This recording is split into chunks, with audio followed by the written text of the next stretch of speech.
Another round of applause for Jake. Jake is the best, as you probably would agree. Jake is the best, there's no question about that.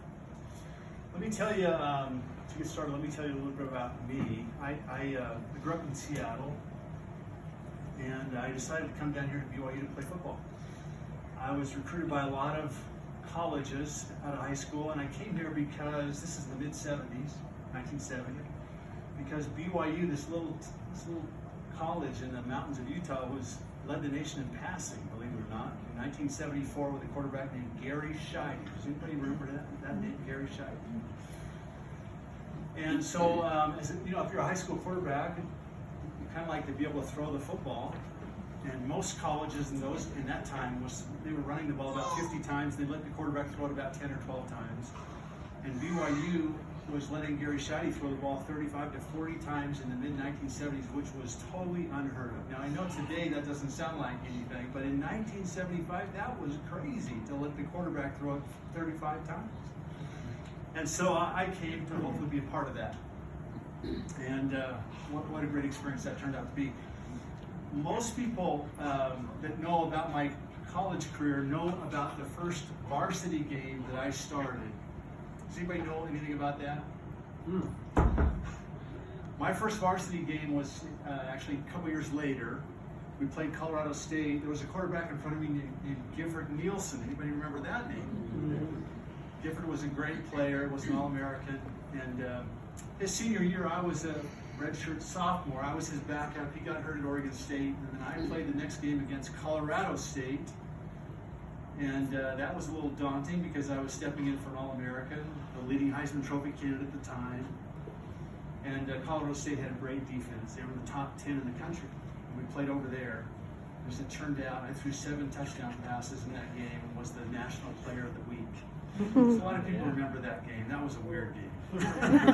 But what people don't remember is the very first game I ever played at BYU. I was a freshman on the freshman team. We played in Dixie against Dixie Junior College. And we played in the Dixie Sun Bowl. Has anybody been down to St. George know what the Dixie... I don't think it's called the Dixie Sun Bowl anymore. I don't know what it's called, but in those days it was the Dixie Sun Bowl. And the Dixie Sun Bowl also was the rodeo field. And so this game, what's funny is when I came to BYU, I was so excited because I wanted to be like Gary Scheide and play in these bowl games in front of thousands of people on national television. And my very first game ended up being in St. George in the Dixie Sun Bowl. So we took a bus down there, all the freshmen. And as it turned out, it was in the summertime. It was the first game of the year. It was hotter than you can imagine. You've been to St. George in August, late August. Hotter than anything. And the week before, they had a rodeo on that field. And it had rained. Believe it or not, it had rained. And because it had rained, the field got kind of soft. And the hoof prints for the animals were embedded into that field. And then it got hot and baked that field. So there were, 3 or 4 inch divots all throughout the field from the animals that were on that field a week earlier for the rodeo. So we lockered in the gym. We then walked through town because it was a couple blocks down to the Sun Bowl. So we're walking through town with our uniforms on. We played the first half. At halftime, we didn't have time to walk back to the gym, so we went into chute number 5. We literally swung the gate open, and we went in and sat down in chute number 5. To start the second half, I will never forget this, and this, even though it's 40 years ago, I can still hear this in my mind. They opened the gate up, we walked out of chute number 5, and over the loudspeaker it was, and now the BYU Cougars out of chute number 5. We played the game. I don't remember much about the game other than that we won. We then walked back through town to the locker room to take a shower, to get dressed, to get back on the bus, and to go back to Provo. Something interesting happened. We're all taking a shower. The doctor comes with the coach, who was Norm Chow, if anybody remembers that name. He was the coach of the freshman team. And they made us all turn off our showers and all line up with no clothes on in front of the shower. And the doctor inspected all of us. And if you had a cut or a scrape of any kind of an abrasion, which of course meant everyone did, you had to be sprayed with this disinfectant for fear that if they didn't spray you down, you'd get hoof and mouth disease from the rodeo the week before. So they sprayed us all down. We then got dressed, we got on the bus, we went home, and there wasn't one sound on that bus, even though we won the game, because everybody like me was thinking the same thing. What in the world am I doing here? That was my first game at BYU. That's how it all started. Anyway, it was a lot of fun at BYU. We had some great teams, and we had some great teams because they had a great system. We had a great coach, and it was just so fun to play in that system and play for that school at that particular time. And of course, there were some great quarterbacks that followed me, and it's just been so fun to be a part of that whole thing. I left BYU. I graduated with a degree in economics. Even though I wanted to play in the NFL, to be honest, I had this doubt whether or not I ever would, so I took school pretty seriously. I actually applied to law school, was accepted to law school, but never ended up in law school. I played in the NFL for 10 years. Most people know me for playing for the Raiders. I played 8 years for the Raiders. During that time, we won 2 Super Bowls. That was a lot of fun. I finished up playing in New England with the Patriots, and after 10 years retired. My wife is also from Seattle. We moved home and built a home there. And we raised our 4 children there, and it was great. All our extended families there, so it was really fun to raise them with grandparents and uncles and 30 cousins and all of that. I started a real estate development company, and I developed real estate in the greater Seattle area for about 25 years. And then I retired. I wound it all down and retired. It's funny, I always dreamed that I would retire to the golf course, and that lasted about 6 months. The person, didn't really drive me so crazy, although I was bored out of my mind after about 3 months. The person that drove the most crazy was my wife, because she wasn't used to having me home. So every morning she'd say to me, "You're going to go to the golf course, right?" "Great, I'll see you at dinner." In other words, don't come home until it's dinner time, because you drive me crazy when you don't have anything to do and you're just here with me. So I would go to the golf course early, and I had a routine. I'd get there early and I'd lift some weights. They had a exercise place, and I'd lift some weights. I'd take a shower. I'd then have breakfast, and I'd go out and hit some golf balls in the driving range for a couple hours. I'd meet some friends for lunch, and then we'd play 18 holes, and I'd hit some balls afterwards. I'd take another shower. I'd get home about 7 o'clock and have dinner with Colleen. And like I said, that was fun, but after 6 months, I had had enough of that. I was bored to death. One day I drove home from the golf course, and I stopped at a stoplight, and literally it was like a voice I heard speaking to me said, "Are you really going to do this every day for the rest of your life? This is going to be your life. Get up in the morning, hang out all day at a golf course, and then come home at 7 o'clock and have dinner with your wife. That's going to be your life." And immediately I knew that was crazy. I sold the membership of the golf course within a month and started thinking seriously about kind of the next chapter of my life. And I could have done so many things. There was no real pressure on me to do anything. And so I started thinking about what I wanted to do. And wasn't sure exactly, but what I did know was that when I got up in the morning, I wanted to feel like it mattered. And when I went to bed at night, I wanted to feel like that perhaps something that I'd done during the day had made a difference for somebody. And that was kind of the criteria. Didn't know what that looked like. So I started asking people, and I would just say to people, what in your life's experience have you seen that's made a difference for others, for other people, or other families? And people would give me their responses, but the responses could kind of be put in one of 3 boxes. One response generally was, if you can help someone around their health, have a higher degree of health and wellness, higher quality of life because they have more health, that makes a difference. If you can help them with their children in some way, that makes a difference for that family. Or if you can help someone around their financial circumstances, it makes a difference for that family. And so I kind of looked at that and kind of grabbed onto the health and wellness thing and started thinking about what I might do that could make a difference around health and wellness for people. And I did because I just seen so many examples of it in my life. Not just for me, but for people around me that I loved. And knew that when you're healthier, just life is so much better. And so, again, I didn't know what that looked like. Eventually, I was introduced to a guy in Eugene, Oregon, named Dr. Stephen Kimberly. Dr. Kimberly's a unique guy. He's one of those guys that when you're with him for 20 minutes, you feel like you've known him forever. He's just very easy to get to know and talk to. You have a lot of fun when you're with him, and like I said, the friendship comes very fast, very easy. So I spent the entire day with him, and at the end of the day, I said to him, okay, and he knew what I was doing there, meeting with him. His background, by the way, he had been an internist for 30 years. He retired in private practice. When I met him, he was one of the senior editors at WebMD and had been for about 12 years. He kind of finished up after about 15 years. He also was a licensed naturopath, and that was probably his first love. His mother had a huge herb garden growing up. She would go out in that herb garden and create remedies for the family, and Dr. Kimberly, even as a little boy, loved being with her out in that herb garden, loved everything about it, and so really that's probably his first love. Unique guy, very unique guy. Anyway, I asked him, if you were me, what would you do if you wanted to make a difference around people's health? And he said, I knew you were going to ask me this question, but this is what I would do if I were you. You're not a doctor, so there's only so much you can do. But he said, in my position at WebMD, I see all the research. Now this conversation is happening in 2012. And he said, I see all the research, and what's shocking to me is that today,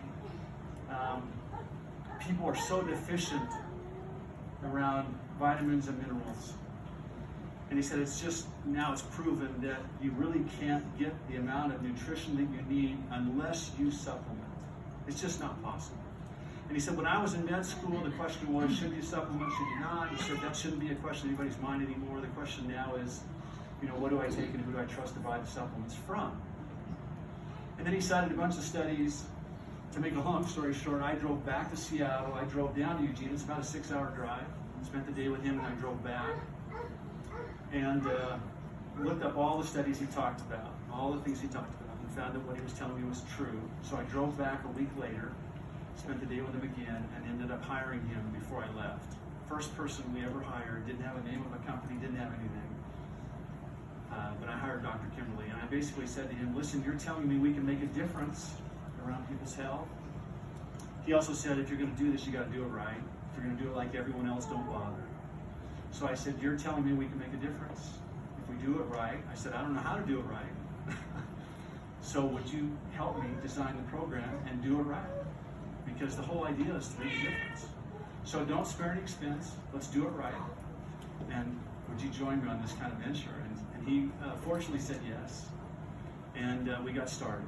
And he's been with me ever since. Dr. Kimberly is the gatekeeper of the product line. He always has been. And it is a very high standard with Dr. Kimberly. I can tell you in 7 years I've had at least 100 people come into our office and want to meet with me and have a product that they want us to introduce into our product line that they represent. I don't know how to evaluate those products, frankly, so I put them in an envelope and I send an overnight mail to Dr. Kimberly. And within 24, 48 hours, he always responds. And 99.9% of the time this is the response I get. This is not a quintessential product. There's nothing special or unique about the product. This is not a product for you or Q Sciences. There's only been a couple cases where he said this is something that you need to move on. The sprays was one of those situations. And let me tell you why. Because I think most people know that from an absorption standpoint, the best thing you can do is an injection. But I don't think anyone's going to want to buy injections. The next best thing is an intraoral spray from an absorption standpoint. Pills are way down the list because they've got to be digested. It's complicated. And so he said, everyone that knows anything about this knows that an intraoral spray would be great. And he said, when you sent these to me, I thought, I knew the delivery system was phenomenal, but I thought the formula around the ingredients would be hokey. So I tore them all apart. And what I found was they were phenomenal. So he said, Mark, you need to move on this. So we did. He also loved the hemp product. He absolutely loved the hemp product. And in no uncertain terms told us we needed to move on that. So Dr. Kimberly, really tough bar to get across. And I'm really grateful that he is. And this is why. Because when I started this, I knew that if we did it in this model of direct sales, that you were going to share these products with your family and your friends. And frankly, I just vowed that I would never embarrass any of you with these products if you had the courage to share them with your family and friends. I was never going to put you in that situation. I also knew that the foundation of the company had to be the product line. Now, there's some people that feel differently about that in this industry. I'll tell you that. But I'm pretty solid on that. The foundation of the company has to be the strength of the product line. And we have some incredibly talented marketing people, and they can make anything look awesome, right? But if the product isn't great, if it's not real, it's only going to be a matter of time, and it's going to come unraveled, and it's going to fall apart. And I never wanted to put you in that situation either. So the foundation in my mind had to be the strength of the product line. And so that's what we set out to do. And I think that's what we've done. We have phenomenal products. One of the fun things for me is, Jake talked about fly-ins. We've had a lot of people that fly in and meet with us, and it's always kind of fun. We meet in the conference room, and I come in and talk to them for a little bit, and I can see in their eyes that they really don't believe me when I talk about this product line. And it's okay, because they've heard this 1,000 times, right? We have great products, and we have this, and we have that. So I'm not offended by it. I kind of get a kick out of it, to be honest with you. But then let me tell you what happens. They go home, we send them home with stuff, and invariably, within a couple weeks, we either get a phone call or we see a post from them on Facebook. And it says, they told us the product line was really going to be good, but I had no idea. Doesn't that happen? Oh, yes. It happens almost every time, and I love that. I'm really proud of that, and the person that gets the credit is really Dr. Kimberly. So I'm really grateful for his friendship and for his guidance over all these years. When we started shipping product in 2013. Believe it or not, we started with what Jake mentioned was that stack of vitamins and minerals, and that's a phenomenal product, and it's had incredible impacts on people's and families. And I'll just tell you some of the responses that I've heard that are really touching to me. I've heard, and this won't really make sense to you because you're going to say, well, how can a mineral or a vitamin do that? But I'm just here to tell you that it does. But I've heard things like this. I have my wife back. The woman that I fell in love with 25 years ago, I have her back. I've heard I have my husband back. I've heard for the first time, really, I believe my child has a future. I've heard some incredible things.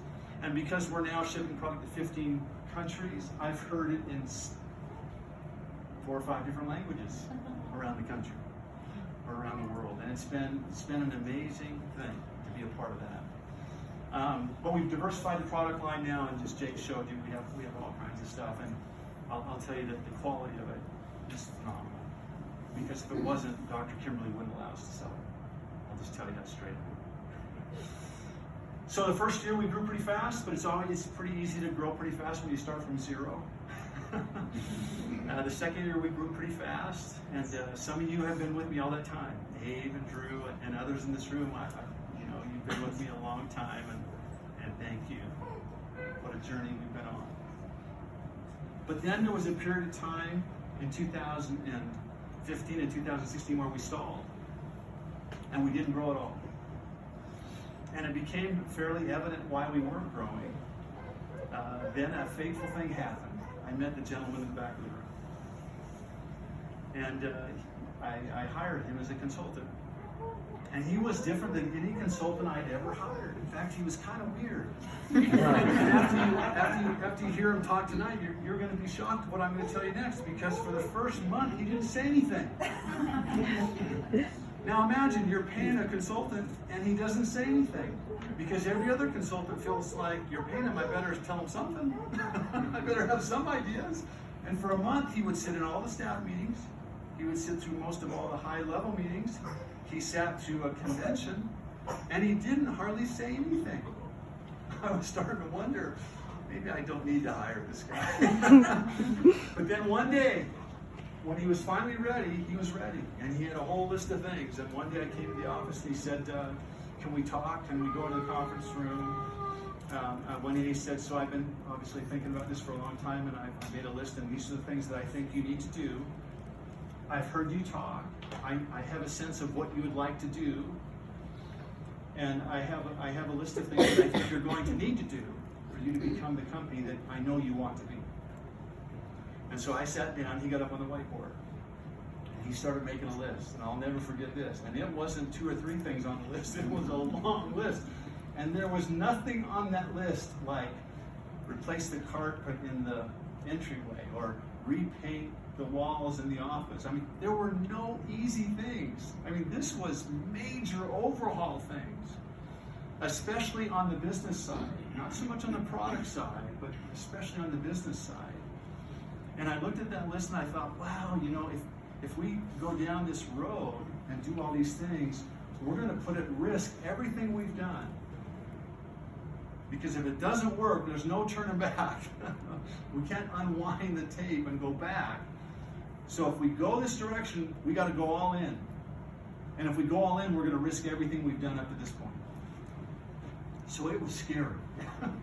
It was scary to make that decision. But I knew he was right. I knew he was right. We were never going to be the company that I honestly wanted to be. We felt like we could be unless we made these changes.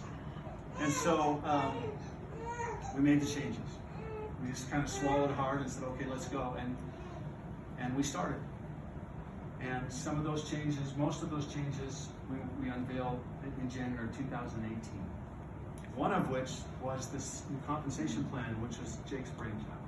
Now, anybody that was with us before knows that our comp plan didn't pay 4 ways, it paid 15 ways. Now, I know that sounds good, maybe, but it's not good. Because from the company standpoint, it means there's 15 ways for you not to get paid. And so there's some, from a company standpoint, there's some strategy why they have 15 ways to get paid. And if there were, honestly, if there were 50 people outside our office that could explain that old comp plan, we'd be shocked, right? So Jake came up with something very simple. And I was grateful that he did, because in 15 minutes you kind of got it, and in 15 minutes you can explain it to somebody and they've got it. It's very fair. It's also very lucrative. When we made a change with the comp plan, 98% of our people made more money immediately with the new comp plan without doing one other thing. It was great for our field. That was a big change, but we also made some other big changes, and we got started. And as he showed a stat on the slide deck earlier that since that time we've grown 433%. We've been on a tear, and it's been amazing what's happened in the company. We've done some things to help. We introduced the hemp line in September of 2018. That was phenomenal. We introduced the weight loss, we introduced the skincare, and we've done some things that have helped us to keep that momentum going and building. But you know, some of the big things were the comp plan change and the introduction of the hemp line. It's just been an amazing product to introduce. So it's been fun. As I mentioned, we're shipping product right now to 16 countries, 15 of which we can ship the hemp to. There's only one country that we can't ship the hemp to, believe it or not, and it's Canada, which makes no sense if you know anything about Canada. But there's a vote coming up on October 17th, which may change all that. And hopefully that's going to pave the way for us to ship the product up to Canada. Then we'll be shipping to every single country that we're involved in. So where do I see this going? You know, I honestly believe we could be in 30 countries right now, easily. I mean, there's not a day that goes by where people come and say, hey, I've got a big group down in, pick a country, Colombia. Can we start shipping to Colombia? Or, I mean, pick any one of 20 countries that come to mind. But I do believe that in the next 3 to 4 years, we'll expand and we'll be in 25 countries. And within 7 years, I think we'll be in 50 countries, shipping product to 50 countries. And we're probably going to top out around 55 to 60 countries. And the reason I say that is because the big public drug sales companies that are in this area, new scans, those that you can see their financials, you'll see that all those guys who've been around a while, they're shipping to about 55 to 60 countries. That's kind of the top end. And it's because you need a developed or developing country to ship the product to. And that's kind of where the number is. So, you know, within 7 years, I think we'll be shipping to 55 to 60 countries. And so what does that mean? Well, from a growth standpoint, it's going to be phenomenal. I don't know that we can maintain 433% growth over the next 7 years. But I will tell you that next year, over the next rolling 12 months, we projected 300% growth. And it's going to be amazing to see what happens. We're still a small company, but I think that we have the infrastructure now in place to become a really big company. Some people ask me, you know, if I had a choice to join company X or Y or Z or Q Sciences, you know, what would you say to that?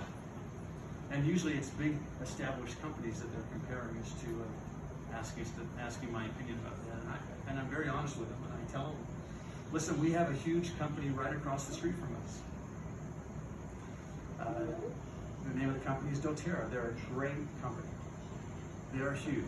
They're private, so we don't know exactly what their sales are, but you know, CEOs talk, and I have a sense of what they're doing. And they're a huge company, and they're a great company. At first, when we located our office there, I didn't want to be there because I was nervous being across the street from this big, huge, successful, great company. But the more I thought about it, the more I thought, no, I want to be right across the street from them because every day in my office, I look right out at doTERRA.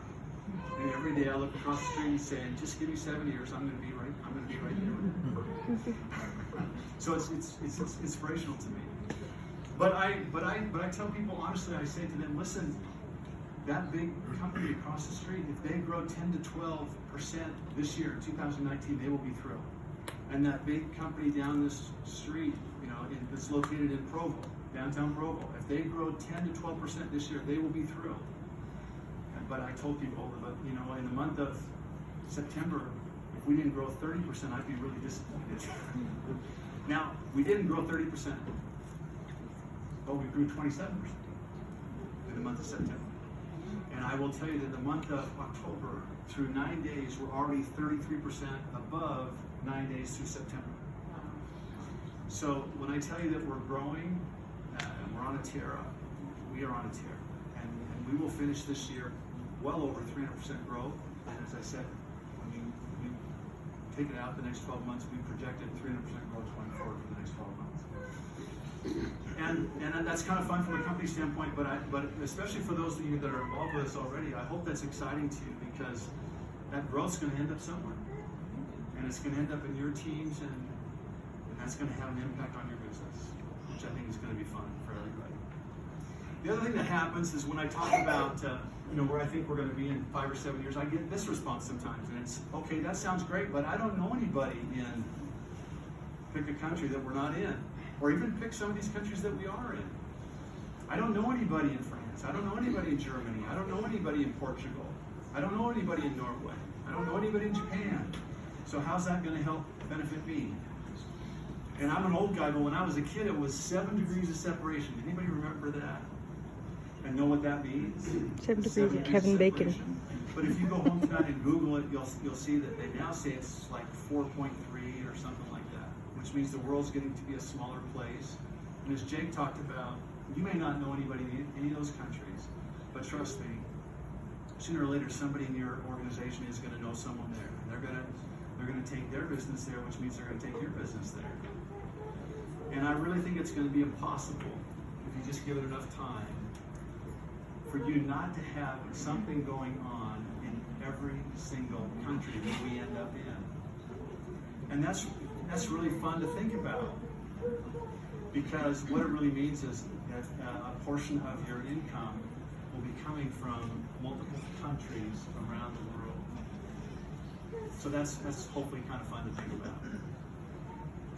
Well, I think the future for us is going to be phenomenal. It's been an interesting ride to get here. We've had our growing pains. Our manufacturers have had growing pains with us. But I think we've kind of figured that out. I think they figured it out. I will tell you that our hemp manufacturer is located right here, which is kind of funny because when we decided to get into the hemp space, we did for a lot of reasons. One, we loved the product. We loved what the benefits were. But we loved the prospect of the marketplace for the hemp product. I think some of you may know that I think last year, full spectrum hemp was like an $800 million industry. And they're projecting it within the next 3 to 5 years, it's going to go to $21 billion. 21 billion from 800 million. It's going to be phenomenal. It's going to be phenomenal, and we want to be a part of that wave. So we got involved early, and so when we decided to get involved, we started looking at all kinds of hemp companies. I mean, which company we're going to partner with, and we're looking all over the country. And it's ironic that the guys we decided to go with were right here in Utah. 10 minutes from our office, which was crazy. But we chose to go with them because they had the best technology. If you know anything about hemp, or if you go research hemp, what you're going to find is it only has a 6% absorption. And a way to get your mind wrapped around that is think about going to the gas station, pulling out the pump, putting in your credit card, getting ready to put the fuel in your car, and dumping out 94% of it, and then sticking it in your gas tank and putting in the last 6%. Because if it doesn't absorb, there's no benefit. You get no benefit. And everyone knew that. We knew that. And so we wanted to find somebody that had a technology that would improve that situation. And so we looked all over everywhere. And the people that we found that had the best technology were right here in Utah. And they really do, truthfully, have the best technology. Now, they haven't patented it, even though they have 3 patents that are ready to file. They haven't patented it because if you patent it, you tell everybody what your technology is. And then you end up spending your time in court defending someone violating the patent. So what they've done is you've heard trade secrets, they just protected what they've done with trade secrets. They're trying to decide if they're going to file for the patent or not. But that's what they've done. But it's the best technology out there, and the reason it is because it takes the absorption from 6 to 85%. It takes the onset of action from 60 to 90 minutes to 20 minutes. And here's the best part about it from our standpoint as a company, and that is it's stable. It's a completely stable product from about minus 100 degrees Fahrenheit to 300 degrees Fahrenheit. It's totally stable, which means nobody has to worry about leaving it in the car in the summertime. You don't have to refrigerate it. Some of the other competitors that have figured out the absorption thing haven't figured out the stability thing. It does absorb, but above 75 degrees it breaks down and falls apart. So we have a great product with great results, which is incredibly stable. And if you're thinking about shipping it all around the world and don't want to worry about it and don't want to pay the expense to refrigerate it and control the climate everywhere you send it, this is a phenomenal product that we have gotten our hands on. And it's going to be fun to see this market blossom, not just here in the U.S., but globally. And it's going to be fun to see what impact that's going to have on this little company in Pleasant Grove, Utah, and even on your business. It's going to be amazing. Another cool thing is you can share this product with complete confidence. It really does work.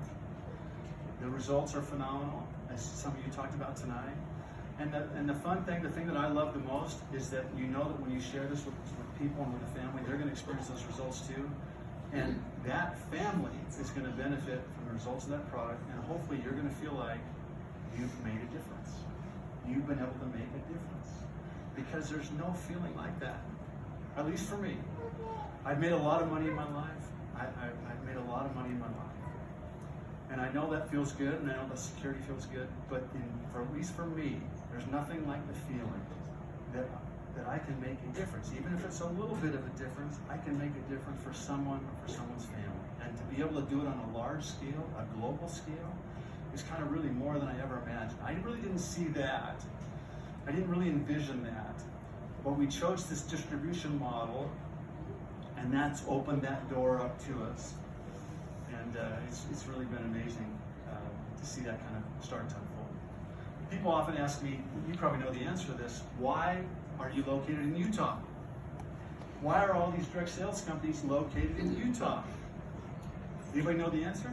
MLM capital of the world. The MLM capital of the world. Why are we all here? We're here because I didn't hear the answer. What was the answer? Because we're smart. We're smart. Yeah, you're here because if you're going to be a direct sales company today, you have to think about being a global company. You have to be a global company. And the reason why you have to be a global company is because many of you are here because this is a global opportunity. If it was just a Utah County opportunity, you probably wouldn't be here. But you know this is a national opportunity, this is a global opportunity, and even though you don't know anybody in Japan, someone in your group's going to know somebody in Japan, and that's going to take you there. And that's kind of fun to think about. But it also adds to the magnitude of this opportunity. And if you're going to be a global company, you have to have global language skills. And believe it or not, there's nowhere in the company, in our entire country, in the U.S., that has more language skills than right here in Utah County and Salt Lake County. There are more languages spoken here in Utah County and Salt Lake County than anywhere in the world. And that's because the Mormon missionaries come back and they stay here and they get married and they have families here and they have those language skills. And that's why all the direct sales companies are here. That's why we're here. Now, it's like any other industry. I'm from Seattle, and Seattle was a logging, and then they became an aerospace when Boeing landed. And then, because Boeing was there, this humongous kind of aerospace company, then all the ancillary guys who support that industry, they all ended up in Seattle, right? The people that created the parts and the service and all the stuff associated with, supporting a big, large, global aerospace company. And now all those ancillary things are here too to support the direct sales company. So you have product formulators and manufacturers, and you have fulfillment and shipping guys, and all the stuff that you need to run a global direct sales company, it's all here now. It's not in Seattle. If you want to start an aerospace company or a software company in Seattle, great place. If you want to start a direct sales company, not a great place. But that's why we're here. Because all the talent that you need to run a company that's a global company in this space, it's all here. So we're here. I'm here. I didn't think that I would ever live here again. In fact, a funny story, when my wife's a convert. How many are members of the church? I am. My wife was a convert to the church. She had joined the church right before we got married, and then we moved to Utah. That was a shock to her to come to Utah. And when we left, she said, "Mark, love you, love the church, but we will never live in Utah again." And there was some, there's some interesting idiosyncrasies living in Utah. Let me just tell you one. So we lived in married student housing up at Wymount Terrace. Anybody know where that is? Yeah. Lived there? Rabbit hutches. And in the summertime, I worked construction. And I would leave really early, like 5 o'clock, and I would get done at 3:30 or so. I'd come back to the apartment, and then my routine to get ready for the football season was I wouldn't take a shower, even though I was all grimy from working construction. I would put on running gear, and I had a route that I ran every day. It was about 3.5 miles. I'd come back to the apartment. Now it's hot because it's summertime, so I'm sweating like crazy, and I'm all dirty. But I knew, I'd learned, that if I went straight up and took a shower, what would happen? I'd get out of the shower, my body core is still too hot, and I would just start sweating. Anybody ever experienced that? Take a shower, dry off, and you start sweating again. And I hated that. So I would sit in the quad at Wymount Terrace, under a tree in the shade, for about 45 minutes to just cool off before I'd go take the shower. And it's gonna surprise some of you. You're gonna shake your head. Every year, I got called into the bishop's office, someone reporting me for not wearing my garments night and day, because I was sitting out in the quad with running shorts. And I didn't really care, it was okay, but it drove my wife out of her mind. So when we left, she said, "Love you, love the church, but we are never living in Utah again." So for us to be back in Utah, I reminded her of that when we drove down. And you remember you telling me this about 35 years ago? But we actually love it here. We're excited to be here. We're excited about where we're going. And as I said, the really, really touching thing for us, the really special thing to us, is that we really can make a difference in what we're doing. We've seen it so many times. So we're grateful to be a part of this business, and we're grateful that many of you decided to join us in this whole thing. And it's going to be a wild ride. It is going to be a wild ride.